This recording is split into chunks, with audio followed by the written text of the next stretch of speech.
Would you rather eat a baby goat or a matter baby? A matter baby? Yeah. What's the matter, baby? Nothing, sugar. What's the matter with you?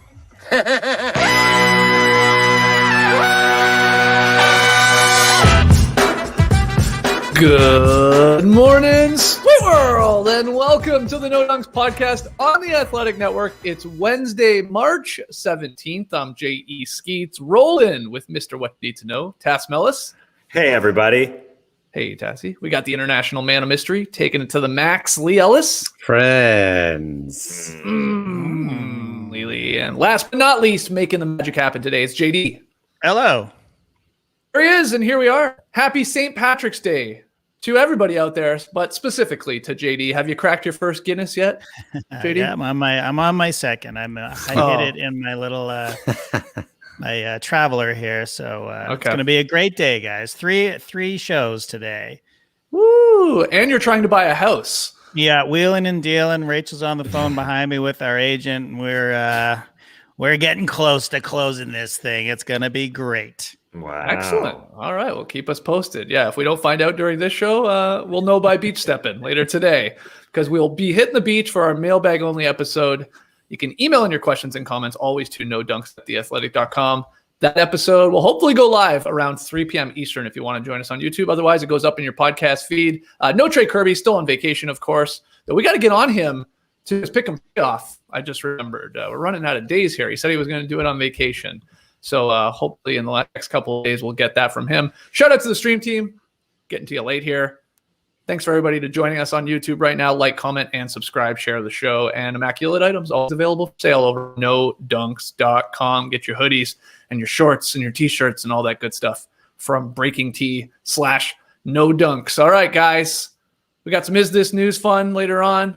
But we start with the games and tasks. Woo, baby. Dame scored 50 as the Blazers rally from 17 down in the last 6 minutes to beat the Pelicans. Did you go to bed? Because I did. I fell asleep, and then I woke up to Dame time. My goodness, this guy 50 and 10, perfect at the line. What's the big takeaway? I mean, is there anything besides Damian Lillard? I don't know what it is. Well, yeah, the Pelicans are a bit of a horror show.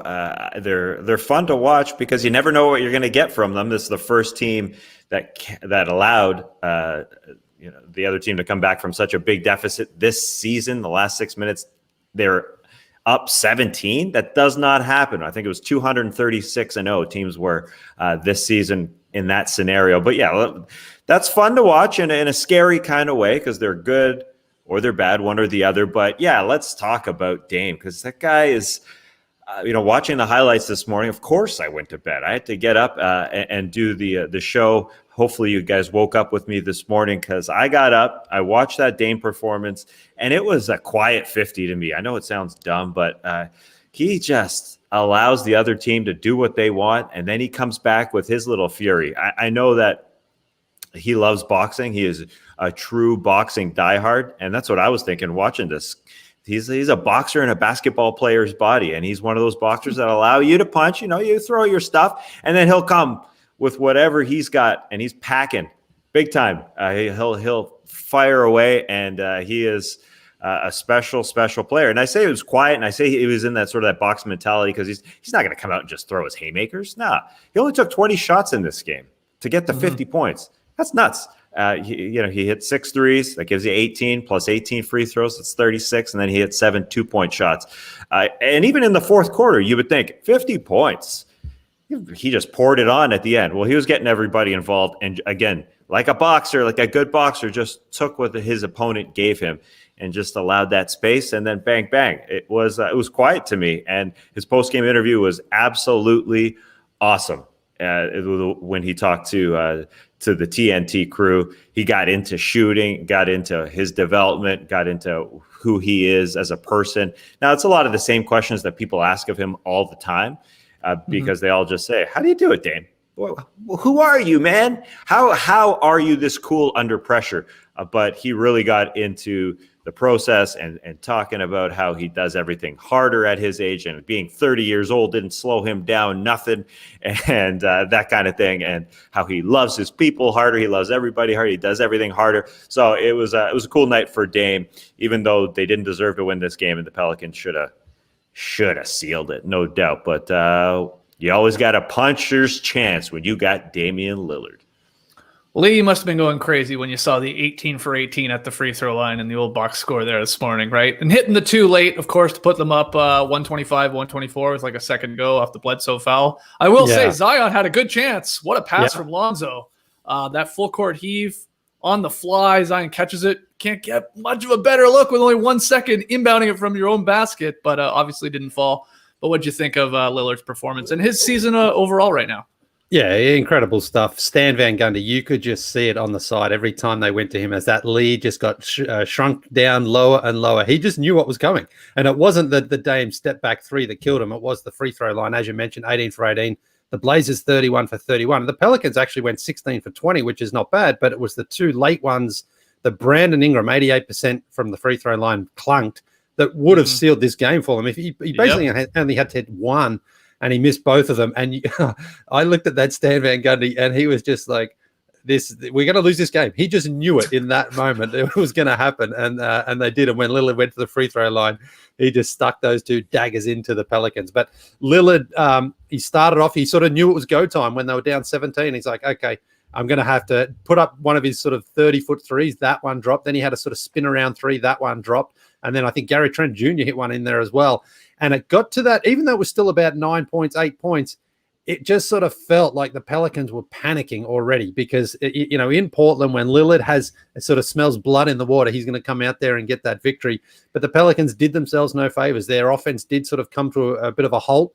The Blazers defense is okay, but it was more that I just didn't think the Pelicans really got anything great going just to get a high percentage. Look, Bledsoe hit a three, but that was really about it. So this is a tough one here for the Pelicans to lose this one. I mean, a 17-point lead with 6 minutes to go. Even in the NBA, we always say you can come back from any margin.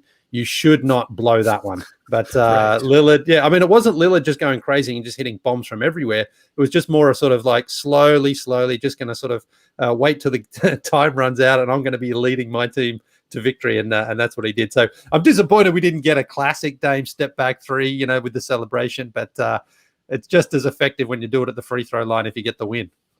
Steven Adams must have went to bed last night and closed his eyes and saw in his nightmares Damian Lillard. Man, were they abusing him, putting him in the pick and roll, and then Dame just going to work. And like Jackson Hayes, a lot of the times Dame would just take the three over him because he can move a lot quicker. He's a lot younger. He can shuffle those feet. So he can do a better job of trying to stay in front of a guard like Lillard, but that's all right. Lillard can hit from 30. He'll pull in his eye, but my God, Steven Adams was just getting embarrassed. It was... just Lillard sees, they bring him into the action, and then he either splits it, just goes around him, getting some man ones on Adams, just a nightmare for him. Tough matchup. I saw that Worldwide Wob tweeted, asked that, no surprise to everybody that's been watching the show all season here, no dunks, but Lillard leads the league in clutch points scored, 124 total. Clutch points per game, of course, nearly 6. Clutch free throw percentage, Lee, 100%. He has not missed a free throw in obviously a clutch game, which is a game within 5 in the final 5 minutes. And he's shooting 55% from 3 and 61% overall in 22 clutch games played. Oh, yeah, the Blazers have an incredible record in these close games. That right there is his MVP case, right? I know CJ McCollum comes back last night, gives him a little bit. Nurk coming up, I think maybe in the next 2 weeks. But that's Lillard's MVP case. It's just like the guy takes over in close games. But you wonder how many wins do the Blazers need to get? Where do they need to be in the standings for him to actually legit have a chance of getting his first MVP? Top 3, top 2, where they are now? What do you think? Well, I think this goes back even to the All-Star game and where Luka Doncic was picked over him as the starter. Dame didn't complain. He didn't mention that he should have been the starter, but he definitely should have been the starter.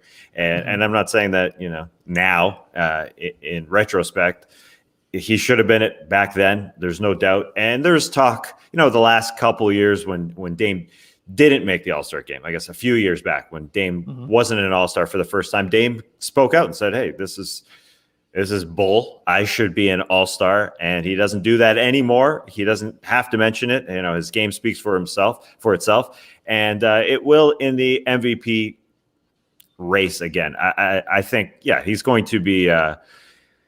He's not going to make it just because of the record. Let's be honest. They got to win way too many games. What really hurts him is that he didn't have CJ McCollum to help him win games, because CJ McCollum could have been an all-star beside him. Right. And now CJ is back. He had a career year to start this season, and so the wins aren't there. But the fact that they are where they are in the standings, and to be in shooting distance of, or a screaming distance of home court advantage, without McCollum, without Nurkic, it's all Lillard. So it's just one of those seasons that if you, as a voter, are going to give it to somebody that's in the 4, 5, 6 range, like they gave it to Russell Westbrook back in the day, I guess there's a chance for Lillard, but his team needs to win more games, and his team needs to be better defensively, which, it's not on Lillard. It's tough for a point guard to affect the defense that much in today's game. But he's going to pay for the record that isn't as good as other teams. But they would have been up there with McCollum shooting the way he's shooting. They came in, both those guys, on a mission. Dame hasn't had a ton of playoff success. And so I think he came into this season thinking about doing that.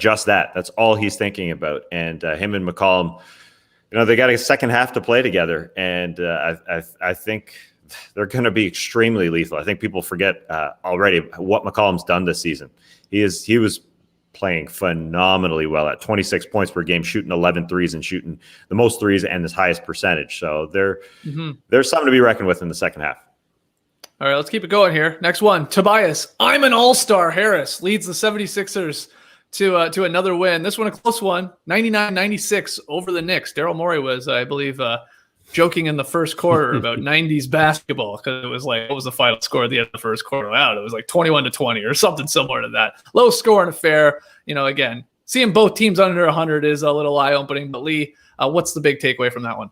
Well, Tobias Harris, he believes he was an all-star snub this season, and he wanted to prove a point against another guy who made his first all-star game in Julius Randle, who was deserving. So it's not that Julius Randle wasn't deserving, but he in the fourth quarter, when they needed a couple of buckets, Tobias Harris stood up for his team and got some inside. And I like the way that he attacked inside and, sort of got to his spot and hit those shots. And then he was talking the trash. And for the Knicks, after what happened the night before, a great performance against Brooklyn where they came back, they had this game really in the keeping in that fourth quarter. And then they just seemed to run out of legs. They couldn't get a basket down the stretch, and partly to do with the Sixers' defense. But largely, I think the Knicks just kind of ran out of gas a little bit. And so 2 nights in a row, they lose tight games that they couldn't really, I guess they weren't close to winning the night before against the Brooklyn Nets, but they made it a game. This one, though, they had it.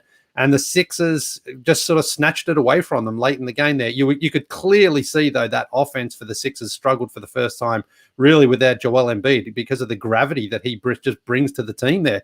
With the ball and the offense, they did struggle a little bit, but they figured it out in time. Ben Simmons was very good again. But Tobias Harris, he is the guy, I believe, who has to step up in Joel Embiid's absence, because there's so many more points there to be scored. There's so many shots to be taken. And if you are an all-star, and he believes he is, then you have to do that sort of stuff, like we saw from Dame, night in, night out, when your team's leader and superstar is out. So this was a good win for Philadelphia. It looked like the Knicks were going to be able to get one, but they dropped to, they improved to 2-0 in moral victories in two nights. That's right. For the Knicks. Right, but unfortunately 0-2 on the standings. But Tobias Harris, this is the sort of we saw it against the Utah Jazz. I think it was just before the All-Star break as well, where he sees a matchup and he's like, I can take this guy, and he should, and he does. He's a big, strong guy. He's tall. He can rise up and hit that shot. And that's again what he did last night against the Knicks a couple of times. I mean, he did it throughout the game, but really in that stretch down the end there, I think he hit 7 points there in a row there for Philadelphia. That's what you need from a leader. And so he was talking trash to the small crowd in there, saying I'm an all-star, and Doc Rivers, I think, agreed with him after the game. But we know Doc loves his own players. He hypes up his own players. So good win for Philadelphia, and some good leadership shown by Tobias Harris. I didn't know Tobias Harris talked trash, Tess. I didn't know he even knew what to say or to get that angry. I never saw him as that type of guy, but I loved it. Like Lee said, he was a bit of a closer last night for the 76ers. He's been good for them all season. There's no doubt. Shooting unbelievable percentages. there was a lot of debate whether he should have been picked for the All-Star team, with the Sixers having one of the better records. Should they have had a third guy, I guess, there to join Joel Embiid and Ben Simmons? But this is huge for Sixers fans. Like, you're going to need some of these Tobias Harris performances in playoff series the further you get in, right, into possibly the second, third, and fourth round, right? Yeah, Toby. It was fun to watch him go. It never rains in Southern Philadelphia. That's a Tony. Except when Toby, nice. Except when Toby's shooting. Yeah. It feels good to see Tobias Harris talk some trash. Let's get down with that. I want to see more of Tobias Harris doing that because, they desperately need him to be a guy who takes over on the wing. He is their fourth quarter scorer. He's got to be their Jimmy Butler. There's no doubt. When Jimmy Butler left in 2019, they didn't have another guy like that. It's not Simmons. He just can't create the same way. Tobias Harris has been taking over. Lee mentioned that game against the Jazz. He's been their fourth quarter scorer type guy from the wing. And Doc believes in him, obviously, from back in the day when they were with the Clippers. But everyone sort of wavers on Tobias Harris as being a number one wing player. So no one's going to believe it until it happens in the postseason. And it's very Chris what it comes Middleton like, right? That's what it's so comparable. I mean, I know we talked about their numbers at the All-Star break, Middleton and Harris, and how close they were. And it's like the same thing with Middleton. It's like, he can have some monster games in a playoff series, but he can go missing at times too. And I think there's a concern, Lee, with Tobias Harris doing the exact same thing. You just need some more consistency from those guys. Or your second, or and maybe in this case, like your third best player in your squad. Well, and that's what happened down in the bubble. He was useless in those clutch moments when they needed him against the Celtics. He couldn't hit those shots. He got the opportunities, but he couldn't. And I think a lot of the time he was settling for shots. Whereas again, last night and against the Jazz are the two sort of strongest examples of when he sees a matchup and he's like, I'm not going to settle just for the mid-ranger here or the long two.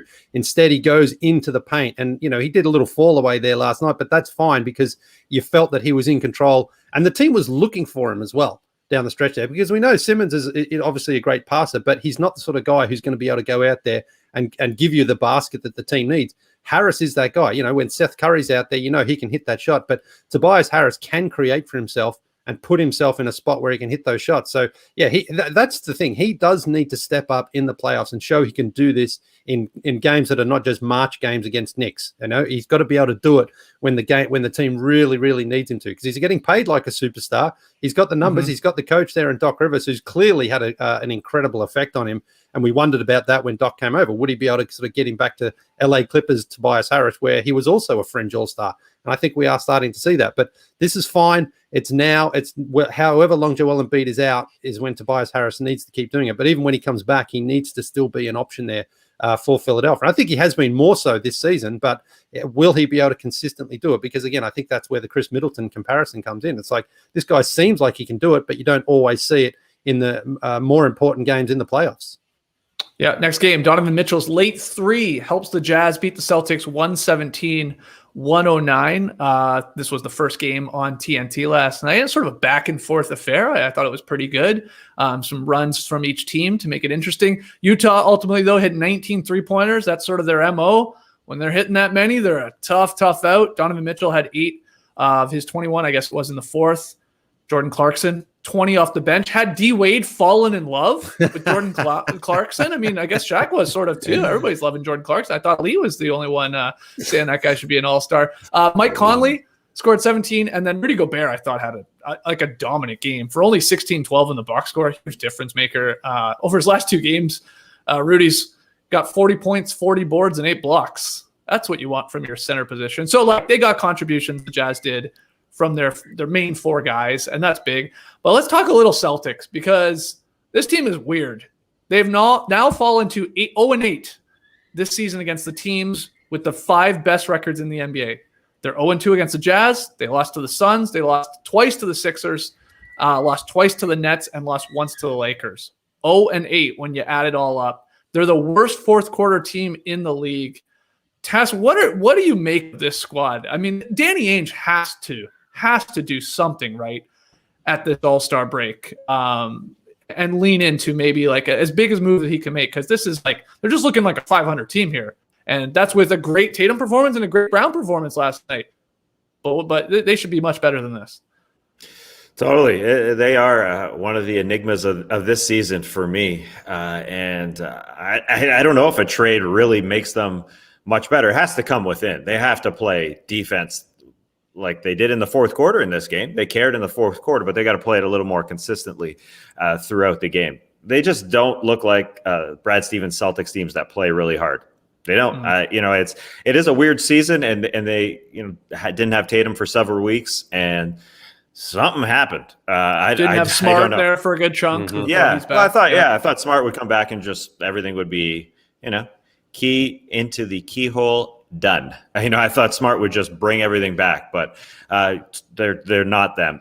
It's not them. So what? Like a Harrison Barnes is the rumor from Sacramento that would kind of be they're sort of glue guy. Whether it's a small ball five, they try and figure it out that way with Harrison Barnes. A very good player. He's still having a good year for Sacramento, but I don't think he changes their defensive mentality, and I just think it really has to come within. So this team just, I don't know, something is off, and I'm not sure any trade. Like, is there a rumored deal out there that makes them great? Yeah, there's Emmanuel Guzman is throwing it out in the stream team. If the Celtics should trade for Thagic, as they're calling Thaddeus Young in Chicago, because he's having a great season. He is great. A small ball five there. Yeah, he would. He'd be a good glue piece, no doubt. Again, I don't know. There's a mentality that even Thaddeus Young, who's having a great year, doesn't really change on the defensive end. I hate to talk about defense, especially here, filling in for TK here, but that's what it is to me. It's not the offense, as you said. Jason Tatum and Jaylen Brown are all-stars and can carry the team offensively. Yeah, they didn't get to the free throw line a ton yesterday, and that's an issue. But I don't think Thaddeus Young is going to solve who they are. That's different. That's another question. And maybe it's just a strange season that's thrown them off, or maybe they think that they can just go into the playoffs and kick ass, because that's the way they played yesterday against the Jazz. They kind of just waited till the fourth quarter to turn it on. What do you think, Lee, from this one, or the Celtics overall here? Basically, punter. Yeah, I mean, it was up until basically halfway through that fourth quarter when the Jazz took control, and the Celtics then just seemed to be scrapping. And it's really, I mean, you mentioned Gobert, and I thought he was dominant. He needs to be more dominant when he doesn't really go up against another team that has a big that can really contain him, because he's long, he's athletic. He ran the floor last night. Robert Williams is athletic himself, but he is a reserve center. And then you got Tice, who's he's a stretch center. He had a decent game himself there last night, but I think that's where the Celtics need to improve. I don't think Harrison Barnes is the answer. I think they need to decide what they're doing in the middle. Andre Drummond's out there. I don't know if he's the answer or not, but I'm just not sure that Tice is also the answer. He's more just a stretch big rather than the defensive big that I think they need. Because, Marcus Smart last night, he was back. He's been back, and he didn't shoot all that well. He gives them that perimeter defense that I think they need. Offensively, when you've got Kemba playing, Tatum and Brown, they've got enough offensive weapons out there. I don't think they need another guy like Harrison Barnes, because he's not a great defender for them. I just think they need some more help in the middle. But also just in that fourth quarter, like, they gave up 40 points. You can't afford to do that, even though the Jazz are a great team. Offensively, they're exceptional, and they scored a lot of points. And Donovan Mitchell hit those big threes late, which is, that's what a good team should do.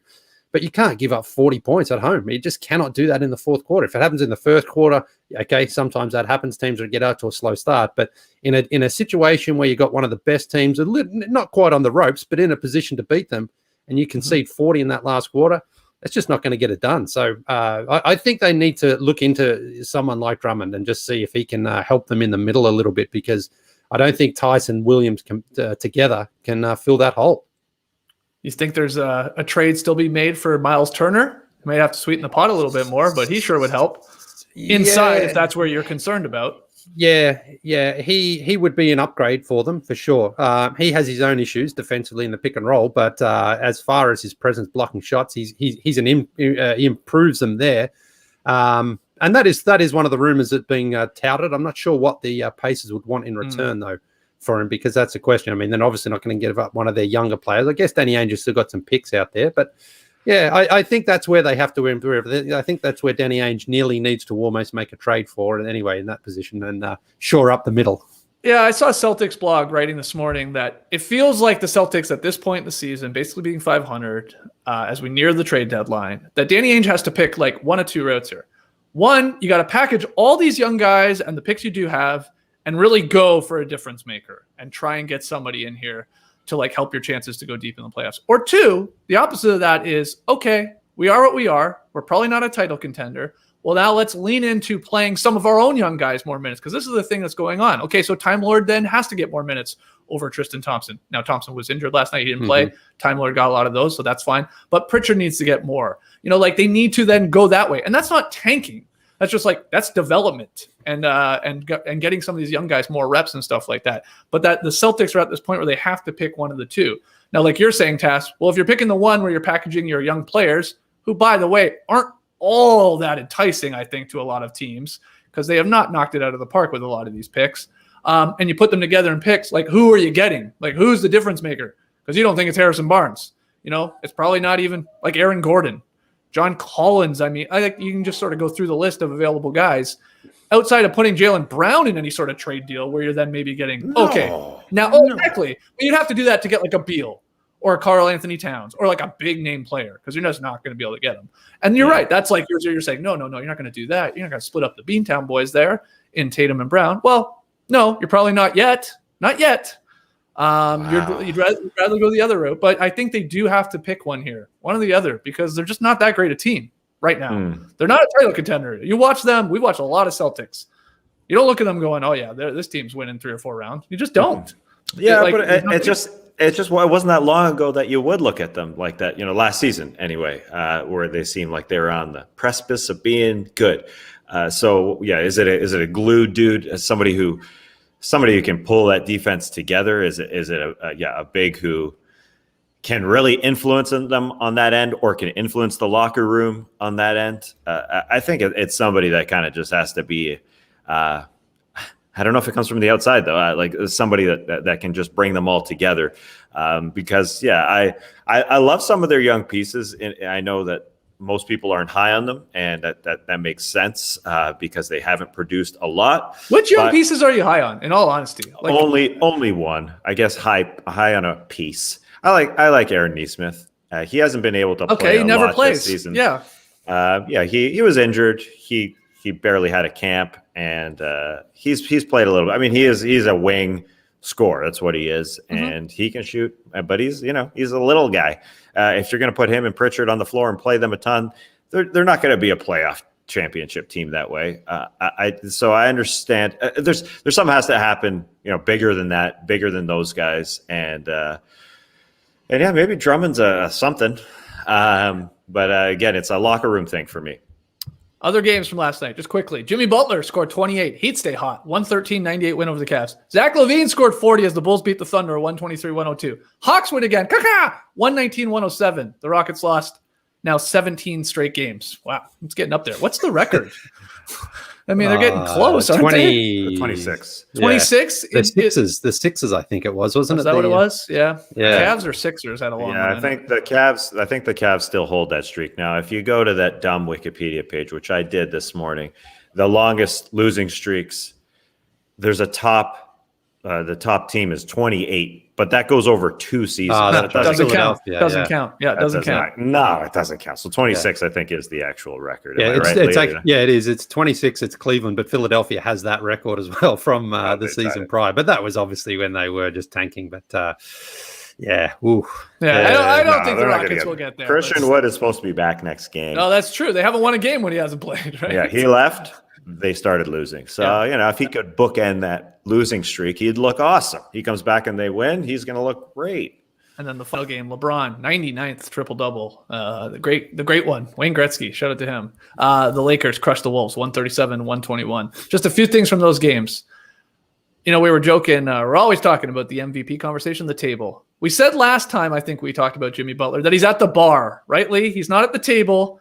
He's at the bar. He is definitely ordering shots for everybody, bartenders included. He's having way more fun, I think, at the bar. Yeah. Everybody's like a little more buttoned up, a little more formal at the actual MVP table, but Jimmy's going crazy. He is playing phenomenal as the Heat keep rolling. So, we'll talk about, go ahead. Well, just with the Celtics, again, losing last night, and, it's a game and a half. They're up on them. The Charlotte Hornets are actually in 5th now, and the Heat, I think, have got the Pacers in the next 2 games here. But, this is Jimmy Butler just out there, just like, I'm a very, very good player when I play, and it just changes so many things for Miami, because when they were down, and I think they were 7 games below 500 at one point, they look bad, but he just comes back and just installs a mentality on that team, that the Heat culture.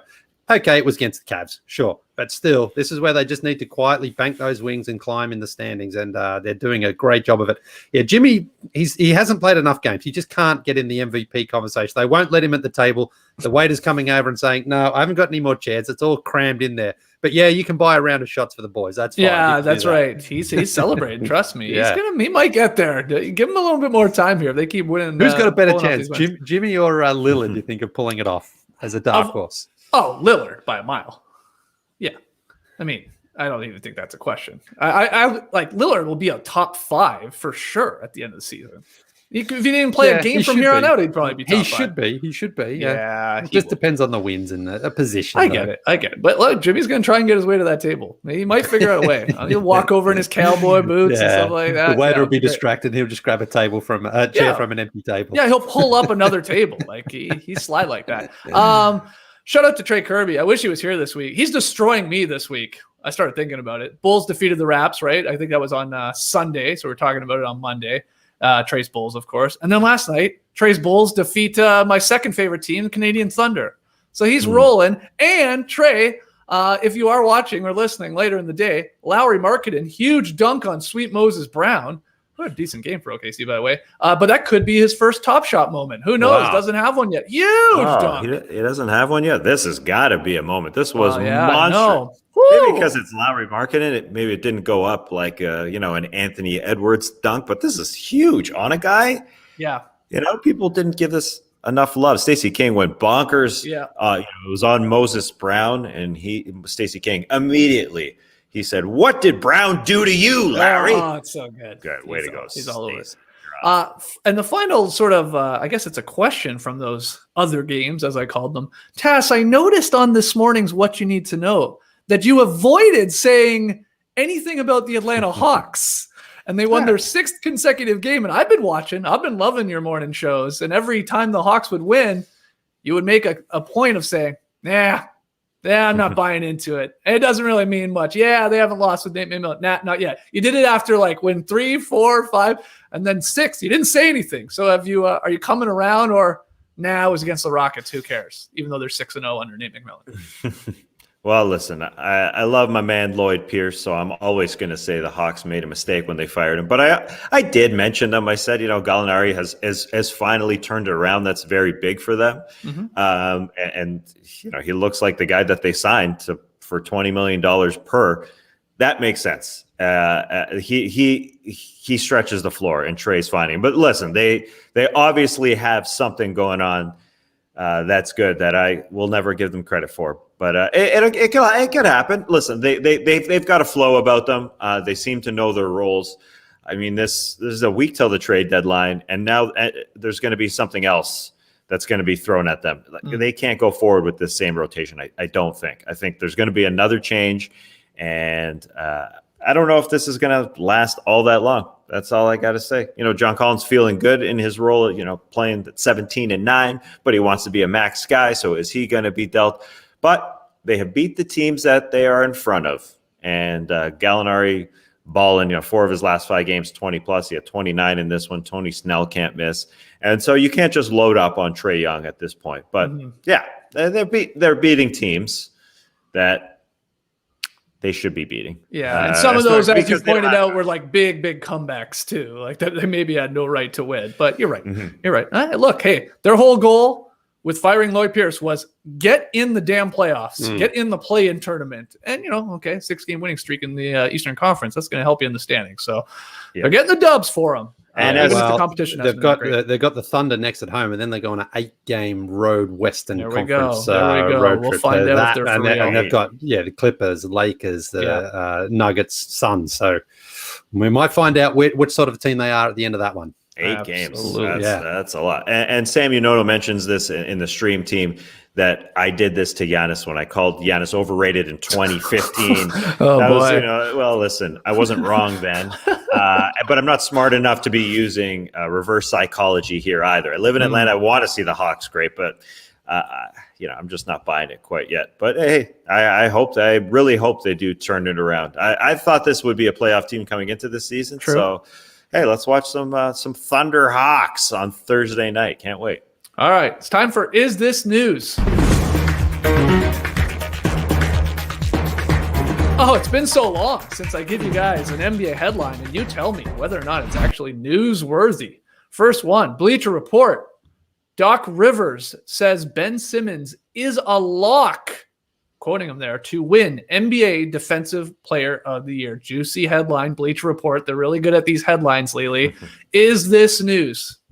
No, this is not news that Doc Rivers would support one of his own players in 2015. In 2015, he wanted an investigation if DeAndre Jordan didn't win Defensive Player of the Year. He didn't win Defensive Player of the Year. Ben Simmons is a lock, in my opinion, for the all-defensive team. He was last season. Yep. But a lock for winning Defensive Player of the Year, he is far from it. I think Rudy Gobert is in the box seat to win that this season. Far from it? I don't know about that. He's far from a lock. I mean, a lock to me is like Jordan Clarkson's a lock to win Sixth Man of the Year. The LaMelo Ball's a lock to win Rookie of the Year. I would not say that there's anyone else really in a award position who's a lock at this stage. I would say Rudy Gobert is the favorite.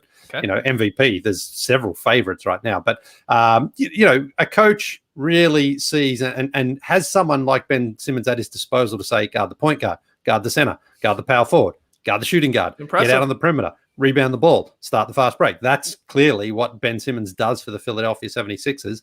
And I think Doc Rivers wants more recognition for him because of that. Mm-hmm. I think most people now, even casuals to the game, appreciate what Ben Simmons does defensively. But when it comes to defense, statistically, these things just don't stand out as much as if like a guy like Bradley Beal's having 35 points a game, for example. You say, wow, see, he's clearly having a great season. You can't always see in the box score the statistical impact that someone like Ben Simmons has on them defensively. But when you're watching the game and his players got the ball, they almost every time pass out or can't get a good shot off, or they can't beat him off the dribble because he's so versatile and he's so quick. So those sorts of things, the eye test proves it more than the statistics do. But he's an incredible defender, and Doc Rivers, I'm sure, is thrilled to have him, of course, on his team. But he is not a lock to win Defensive Player of the Year. Tass, what do you think? No, he's not a lock, but it is good that the common fan is understanding what Ben does, because he is a badass on that end. And I think, the stats of like deflections and loose balls recovered and the hustle stats as they are listed on NBA.com. Thanks, John Schumann, for updating that every morning. Those are becoming and should be becoming a little bit more part of the chat when we talk defense. I think those are super important. Fred VanVleet has been thrown in there as the leading deflections man. So I love talking about Ben Simmons with what he does. But it's just hard for a wing type guy, a guy who doesn't guard the rim essentially, because he does guard everybody. It's totally true, but he doesn't necessarily guard the rim. It's hard in today's NBA where nobody's touching anybody to win it on the perimeter. It's easier. It's still easier for a big guy to do it, especially because you can get to the rim so easily. So big guys make an impact. So, Ben could win it, and Doc is, Doc's trying to help his case. That's what he's doing. Yeah, and he's also trying to help his guy, be more confident on the offensive end too. I think he's just trying to pump him up because Joel Embiid, you're our MVP, but we're not just going to win with Joel Embiid. Tobias Harris, you're an all-star, but we also need Ben Simmons to be great. So it's Doc's a master motivator. That's why he's been so good for so long. I like this comment here from PJ. Lee does to Ben what Tass did to Giannis. Aussie to Aussie, Greek to Greek. No hate, just love. I see what you guys are doing. No politics. Pick your countrymen. Yeah. And then you say, you're not there yet. You can be better. That's just tough love. It worked for Giannis. 2-time MVP, Taz calling him overrated way back in the day, and then now I see what you're doing here, Lee. Yeah. You could be better. You could hit a 3. You could lock it up a little bit more on the defense end. You guys are smart, man. Yeah. Well, Ben's dad, Dave, of course, used to play for the Melbourne Tigers. It's funny because I remember favorite sitcom in Australia, Ben's dad, Dave. I think Ben, from what I remember though, Dave, he was a much more talented offensive player, but not as good defensively. So somehow there was almost like a Freaky Friday sort of situations happen where Ben's become an incredible defensive player and not a great shooter of the ball. Anyway, offensively he's good, but just not a great shooter of the ball. But Andrew Gage used to throw those lobs to big Dave Simmons. The double Ds, Dave Simmons, Dave Colbert. Shout out to the Melbourne Tigers of the late 80s, early 90s. Oh, my goodness. Okay. Yeah, four morning poops putting in the comment section in the stream team. Skeets, get that going for SBA there. Start saying he'll never make an all-star team. Wow, yeah, I need to flip it on its head here and stop saying he's going to make it. Say, you're never going to make it, kid. You're going to be, you're just going to be always on the outs. It's a good idea. I love this reverse psychology to get these guys playing harder. Okay, next one. The Athletic. Yeah, shout out to The Athletic. Guys, go subscribe. theathletic.com/no-dunks. We did confirm, Tess, $1 a month for new subscribers. Is that correct? I confirmed it was headed in that direction. Have you checked? I haven't checked. Me neither. But we've told the higher ups that we need to. We've done our job. Yeah, we've done our job. Is a good way to put it. Okay, so the headline though from The Athletic: LeBron James becomes part owner of the Boston Red Sox. Is this news, Tess? Very good headline. The Athletic can write some good headlines too. That's right. So LeBron, 36 years of age, young man. He's already owned 2% of the Liverpool soccer franchise, which is owned by the same ownership group that also owns the Boston Red Sox. He's got a relationship with them, so he's expanding that relationship. This is huge news because the Fenway Sports Group, which owns the Sox, owns Liverpool. It's among the largest ownership entities in the world. I've learned recently he and Maverick Carter will become the first black partners of that entity. So yes, very, very big news. Congrats to them, and congrats to FSG. Also, though, just on another front, when he was asked about this, he was asked about purchasing an NBA team. So this is big news to me. The Athletic writer Jovan Buha transcribed it. He reiterated that he wants to own his NBA franchise after he retires. Quote, "That's my goal. My goal is to own an NBA franchise, and it'll be sooner than later." Yeah. Excuse me? Yep. This guy's got a plan. He's always calculated. So when's it happening? Sooner rather than later. I mean, he's still got to play a few years. There's no way he can own one, in the next few years. That's not legal. You can own the Sox, but you can't own any team in the NBA until you retire. So, he's probably going to do it when he's, early 40s. He's already got a plan. Was he bringing the Sonics back? I want to know what team, what franchise is LeBron James going to own? That's fascinating to me. Like, is it an expansion team? Because by then, are we adding teams? Is there new squads? I think it's the Sonics. I think it's the Sonics because how can he say I'm going to own a team when he doesn't know if it's going to be sold? It seems like he's got a plan, and that. What is? Well, I think he's just got a lot of money. But does he have franchise owning money though? I mean, you're looking at, I would think, at least $2.5 billion. He's building it. Yeah, $2.5 billion to get started on any team. I mean, you can take teams like the Lakers and the Knicks. He's not going to be able to afford them. So maybe an expansion team. But even for LeBron, as much money as he's got, that's a different level when you have owning an NBA franchise money. And he'll obviously get other people to come along and investors and things like that. But still, he's how much? What do you think his net worth is right now? Think he's worth $1 billion? Probably. I don't know. I actually have no clue. I never know in these things. But I think LeBron wouldn't have a problem when it's all said and done after he's played, finding people to go into business with him. Yeah. To own a franchise. Let's just put it that way. And getting his tentacles out there right now. Like he's done for years. Exactly. He's developed a relationship with FSG here, Fenway Sports Group. That's monstrous. I don't know how much money he has, but I definitely know he can afford theathletic.com/no-dunk subscription for $1 a month. Pretty sure. Damn right. You think LeBron has got a subscription to The Athletic? I bet you he does. Yeah, he's reading Boo-ha for sure.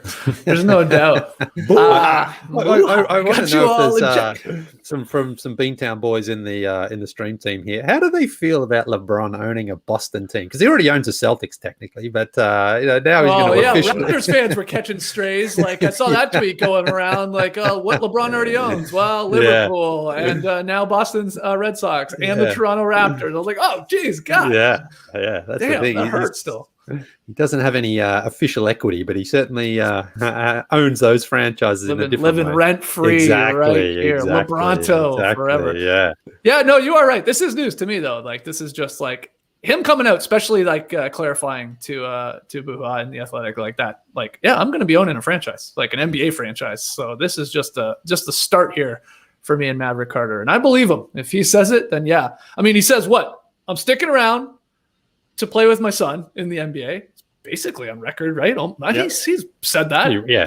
So I'll do that. And then probably he'll play, for a year or two with him, Bronny Jr., and then hang it up, I guess, and get into owning a team. And it'll just be figuring out, what team he's going to buy. What would be the craziest team for LeBron to own? I mean, it's pretty weird when you think that MJ has the Hornets. Yeah. Well, then that's the thing. Like, it's going to have to be one of those smaller franchises, I think, because, like, I don't think the Bulls, you won't be able to buy them. I mean, so who's available? It's got to be the Kings, right? Ah, very good, JD. Yes. Yeah. The Nice. Wolves, right? Yeah. I guess the Minnesota Timberwolves, aren't they, wasn't Garnett all pissed off that wasn't taken seriously in their ownership group trying to get in there? Yeah, we'll see. All right. I saw people saying, well, the Wolves are up for sale. It's totally true. He could buy them, get involved there, get Kevin Garnett in on it, but are they going to be sale for 4 years? Yeah, exactly. That's when LeBron will be playing with his son. I just, when you say it like that, LeBron's going to own a team and he's going to play 4 more years. He's going to become the all-time leading scorer and he's going to wait to play with his son. I mean, the least likely thing in that equation, which would happen, is his son getting to the NBA. I mean, how much pressure on that kid? Yeah. But, he's LeBron's kid, so I'm sure he can deal with it. I was going to say, LeBron was under pressure like when he was like 15, 16 years old. It turned out okay for him. Maybe they thrive under those conditions. Final headline, JD, I'm coming to you first because this one is fantastic. Variety. Yes, Variety is where we go to get our basketball news. Great. Adrien Brody cast as Pat Riley in HBO's 1980s Lakers series. Is this news, JD? Well, yes, finally, there's some important news on this show. I perked up when I saw this in the doc. Right. Of course, it's news. It's interesting news because it's an interesting choice. I had a little squiz at Brody's IMDb page, and I realized, oh wow, I haven't seen a ton of what he's been in. I mean, I've seen a lot, but I didn't realize just how much he's been in. But what I have seen him in, he's always great. Always. One of the most likable people on screen. But I find it to be a bit of a weird casting choice just because he sort of brings like a quiet vulnerability to all of his roles, Okay. And I do not think of Pat Riley as a quiet to vulnerable guy, I mean, with all due respect to Rolando Blackman, Pat Riley is the paragon of confidence, right? I mean, so I mean, it would be hard. It's hard for me to imagine Adrien Brody standing in front of a parade guaranteeing a repeat, a championship. You know what I mean? But maybe he'll bring some humanity to Pat Riley because I'm not that familiar with Pat Riley, but every time I see him, he's just the ultimate cool dude, slick back hair. He's just the he's the quintessential champion. So, but you know what? I think that they actually buried the lead of this story because Adam McKay is involved in this. I think he's directing the pilot, and he's the executive producer, or what? There's like several executive producers, but. That guy, since 2015, has just been batting 1,000. I mean, he's famous for, he's Will Ferrell's partner, and in their production company. But he's done like Anchorman, The Other Guys, Step Brothers. Those are classic comedies. But really, like The Big Short is such an awesome movie. Vice, which I loved, and He's executive producer, and I think he's directed one of the episodes of Succession. That's like the best show on television right now. So this is going to be good. I'm actually legit excited for this. And I'm not that into basketball, but I think, I'm not that into finance either, but I loved The Big Short. Right. So So you're this pumped. is news. I'm pumped. I'm super pumped for this. I was joking on Twitter yesterday, Lee, that I can't wait for the Magic Johnson tweet where he lists his favorite Adrien Brody performances, his favorite movies, all 15 or 16 of them. He just takes us through a list in no particular order. But what do you think, Lee, of this headline? Do you remember Andy Garcia's character in Ocean's 11, the hotel casino owner? Yep. I think that is what they need for this role. For Pat Riley. I think because he had the slick back hair, he had that sort of quiet confidence about him. But Andy Garcia, I guess he's pretty old these days. I was going to say we need a young younger Pat Riley is the problem here. Yeah. But that's the sort of character I think they would try to create for Pat Riley. Just that, no one messes with that guy. He's in complete control. And, that was Andy Garcia, I thought was perfect in that position as the casino boss owner or casino owner, wasn't he? I guess. Yeah. Tass, any thoughts to this one? Succession is still the best show on TV, JD? I've tuned out. It hasn't been on in over a year, but it's my favorite show in the last, 2 years or whatever. Oh, okay. For sure. Wow. Okay. All right. That's all I need to know. Okay. I got an update because we're only talking about actors and sort of basketball. Our friend, Joe Mandy, he texted me yesterday because we were talking about Jason Sudeikis and whether or not he's actually good at basketball or how good he, could Lee take him? Well, Joe Mandy, he texted me, he said, haven't played with Sudeikis myself, but he's apparently very good and he played AAU ball. Wow. So, got to a somewhat of a higher level there, or high level. We were showing, obviously, news clippings, I guess it was, Tass, right, on yesterday's show. So, Sudeikis, Lee, I think I'd be going with him over you. Yeah. How old is he? Did we know? Did we decide?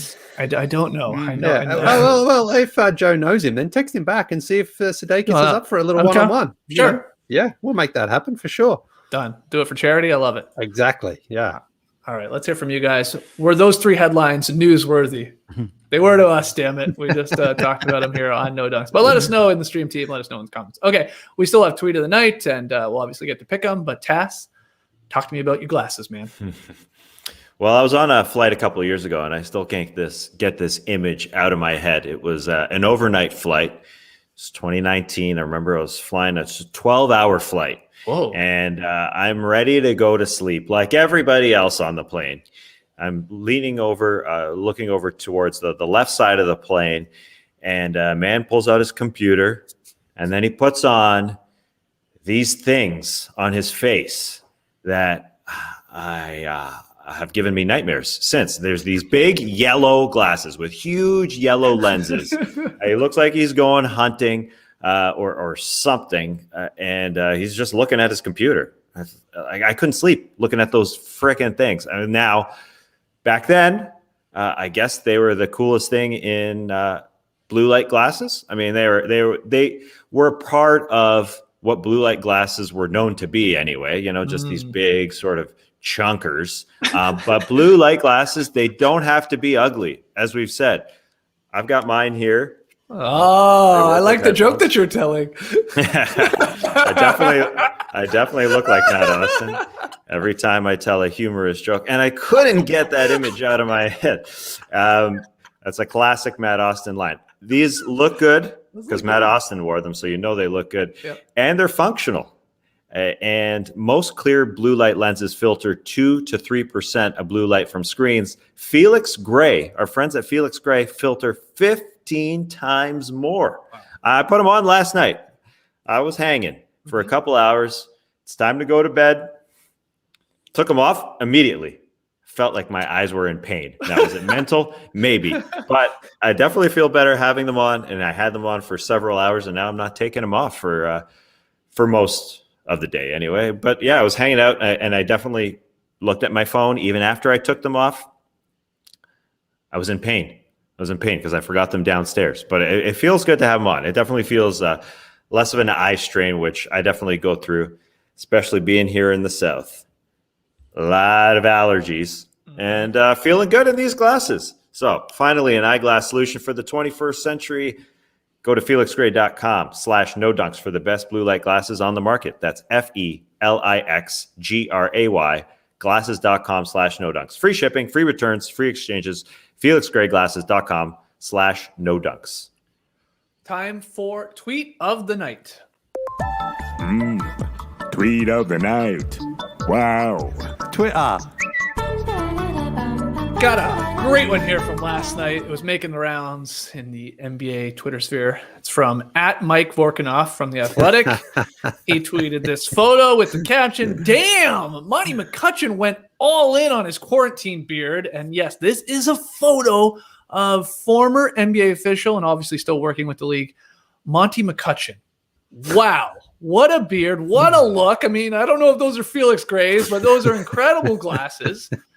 And I saw the Ringer NBA asking, what does it look like he does for a living? Because it sure doesn't look like he might be like the senior vice president of like officiating there in the NBA.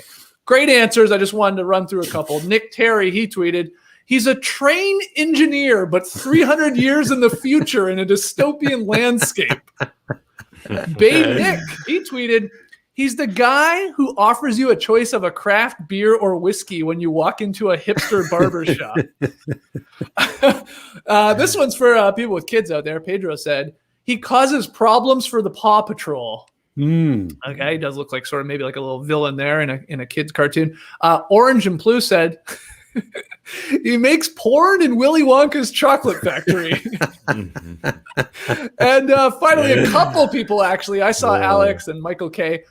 It looks like he makes the magic happen, or more on the nose, produces No Dunks podcasts. Yes, has the JD like beard. Oh there. yeah, different glasses, of course, but what a look! He's a handsome devil.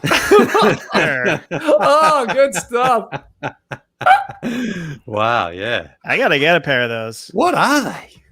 Hopefully they're Felix Gray's, because those are some of the thickest framed glasses I've ever seen. It looks like I could run track on those. Oh man, wow. They're incredible. Yep. What a mix. So thanks to again @Mike Vorkanoff for getting that started, and at the Ringer NBA for asking that fun question and all the funny answers. I was laughing to myself there reading through some of those. Okay, pick'em results from last night. And his pick'em results brought to you by BetMGM. It was the Jazz Celtics game. Jazz were favored by 4.5. 3 of us took Utah. 3 of us get a W. Tass 7-2 for the month of March. I'm 5-4, back to over 500. Loving that. Trey Kirby, by way of JD, another victory from JD. He's 2-0 filling in for TK. So Trey is 6-3. It's really JD at this point. And Lee, he swerved. I don't know. I hope I didn't put that on you, Lee. I sort of I felt like I almost forced you to swerve. It's fine. It's fine. But it was funny because I think Jaylen Brown sort of drove in when, it's like that sort of mop up time, that last play. Why are you driving inside, man? Shoot a 3. I think they still would have covered anyway. I think it was 4.5 the line, but you just don't want to see you because it's funny when you are trailing and in the game, you're like, you don't care about the result. You just want to see them hit those shots and get that cover. And I was like, come on, man, hit that 3. Anyway, wouldn't have mattered, so it doesn't matter. So Lee is in last place here. Now 2 games back from me. Lee is 3-6. So what's tonight's game there, Tass? We got the Clippers and the Mavs in a rematch of a couple nights ago. The Clippers went into Dallas, took care of business, switched it up, put Marcus Morris in the starting lineup for Nicola Batum. Things worked out well. They were a little feisty, and they won. So rematch, Dallas at home, getting 2.5 points. Clippers favored by 2.5, have to win by 3 or more. JD, what do you got? You're going to go 3 for 3 for Trey or what? Wow. Hey, well, it's St. Patrick's Day, so I'm feeling lucky. I got an offer in on a house. I'm hoping that comes through, but I don't know. This has nothing to do with anything.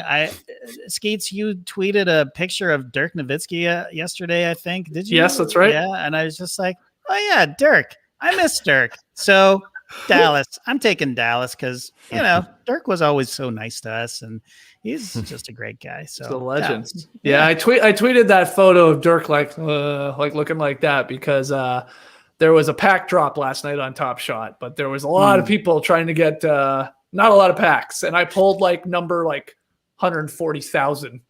I didn't have much of a chance last night. I was not lucky, so that's why I went with that dirt fall. 140,000. Reverse 14 at the beginning of that's 41. That's what Dirk wore on his jersey. Oh my goodness! Man, it was meant to be. Man. So you're taking Dallas to cover. Yeah. Man. I don't like picking against JD right now. So I'm not. I'm gonna ride the hot streak. I'll go Dallas too. Even though the Clippers won the last game, like you said, Tass. Where do you go? I'm after JD's reasoning. I'm riding that. Oh my goodness! Yeah. Oh, Lee, you can make a game. Lee, this is for the taking. I'm telling you, you should swerve, man. But I'm sitting here just going. I think the other guys, someone's taking the Clippers. I'm going to take the Mavs. But now it's like, come on, Lee, you're so stressed. You're looking like Pat Riley. You're slick there. I hate it because I want to take the Mavs. I think they do cover it tonight. I think they were okay. You know what, Lee? Yeah. Again, I felt bad. I did. I felt like I pressured you into that Celtics pick. If you want to take the Mavericks, go ahead, and I'll take the Clippers. I'll offer it. Because the Clippers, I just don't know if I trust them. Mate, I'm giving you the Mavericks. I know. Ah, Jesus. All right, I'll take him because I was going to take the Mavericks. I just know. Okay, good. I will take the Clippers then. So I'm the only one taking the LA Clippers to win by 2.5. So they got to win by 3 or more. Everybody else has the Mavericks. I hope the Clippers win so bad. Because JD, I was like, I sort of wanted to see what JD goes, and then you went at the time. I'm like, oh, fuck. But hey, listen, you know what? There's still enough time. So if you want to take the Mavs, I don't care if we do. We don't do it. I don't want us. I hate when we all have the same. I know. Team. So do I. It's so stupid. Okay, so I'm taking the Clippers. Everybody else has the Mavericks. Oh, this will be good. I was already watching this game, but now I'm going to be really locked in. Okay. That's it for us here for the Daily Show. We got another one coming later today, a brand new Beach Steppin' podcast where we answer your emails and your comments. You can email them in, nodunks@theathletic.com. You can join us live on YouTube at 3 p.m. Eastern. Jump over there. Sometimes get some comments up from the stream team during that one. So a lot of fun. Like, comment, subscribe to No Dunks on YouTube. I think we're very close to 34,000. I think it was right before we jumped on here. We were inching closer and closer to that. So help us get there. Grab your No Dunks merch at nodunks.com. And we think we've confirmed that new subscribers to The Athletic can get in right now for $1 a month. Go to theathletic.com/nodunks so they know that No Dunk sent you. Uh-oh, Tass, you're smirking or laughing. Does that mean you tried it and it doesn't work yet? No. I would let you know. Okay. I'm not ready to go to a website and check quite yet. Okay. I won't put that pressure on you to fire up another tab. All right, Clipper Bros. You heard it here first. Have a great time. Turn up. Love you guys. Awesome. You got to see this, guys. Okay. Theathletic.com/nodunks. Probably $1 a month. Haven't gone yet, but I'm assuming it's $1 a month. What do you guys think? Oh, let's just wait. Yeah, do it right now. Do we have 15 seconds? Now I got to go to a browser where I'm not signed in. Yeah, that's the trick. Oh, yeah. Yeah. So, but no problem. I'm not logged in Safari. No problem. It hasn't been updated. Oh, Come on. Jesus. All right, we'll get on it. By Beach Steppin', we will have that updated. Everyone just hold tight. Embrace the day, people. You could stay